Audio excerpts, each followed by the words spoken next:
I pozdrav svima, dobrodošli u tutorial i danas ću vam pokazati kako da instalirate Windows 7 na vašem računaru.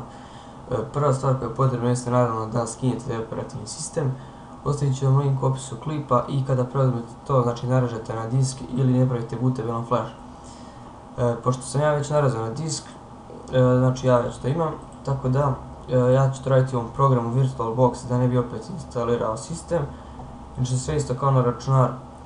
Znači sad ću se prebaciti na telefon da bih vam pokazao kako da podesite da se sistem diže sa CD-a ili sa USB-a. Evo sad sam restartao računar i sad znači pritiskam delete.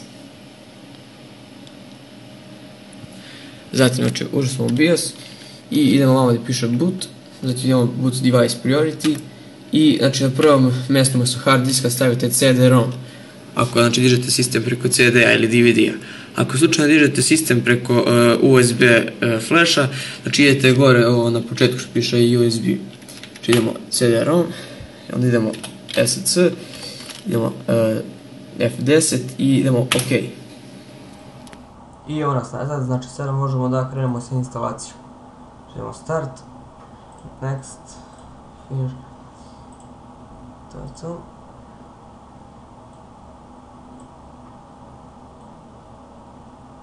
I sada je potrebno da Windows učita potrebne fajlove za instalaciju.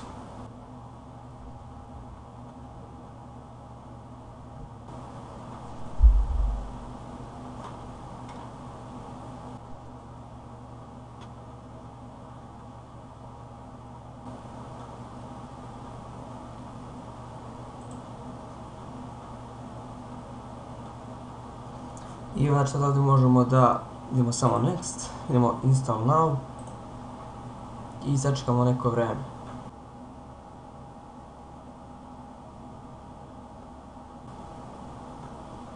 I onda sad tu biramo da li ćemo 32-bitni ili 64-bitni sistem. Ja ću ići 32-bitni, idemo next, idemo ovdje ok, idemo custom, sad da biramo C disk, idemo ovdje i znači idete ovdje format, ali ja sad to ne mogu da radim pošto mi je prazan disk. Idemo next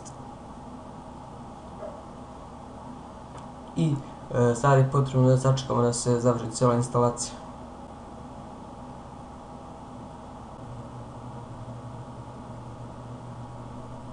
I evo znači sad je instalacija gotova, idemo restart now i sad nam je ostalo još da podesimo nešto najosnovnije. Znači sada ne pritiskajte ništa, samo pustite da se uključi računar.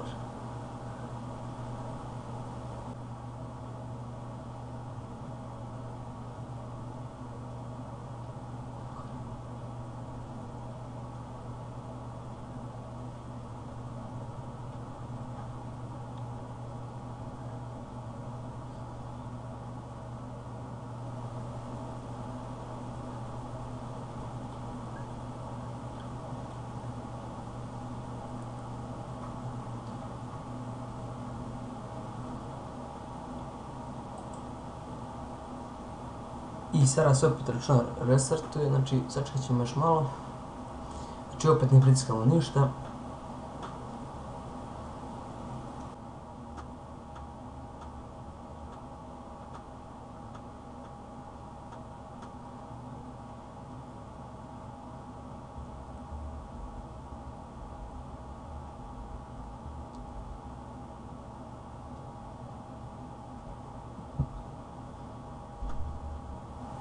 I evo znači sad se ovdje pojavilo i sada tu trebamo da ukucamo neko ime.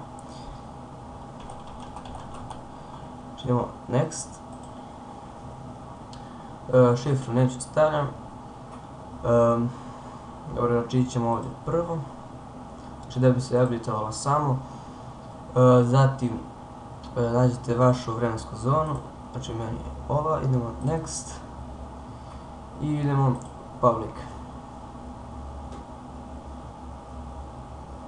Da, inače jako dobra stvar kod Windows 7 je to što na većini računara sama instalira drivere, one osnovne, znači na primjer za procesor ili za grafičku ili za na primjer mrežnu karticu i tako to.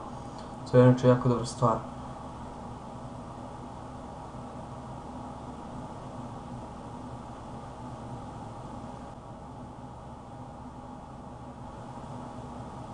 i znači instalacija je kompletna, znači završena i sad znači možemo da koristimo naš računar. I eto, znači to bi bilo to, hvala što ste gledali klip, ne zaboravite da lajkujete, šerujete, komentarišete video i da subscribe-ujete na moj kanal.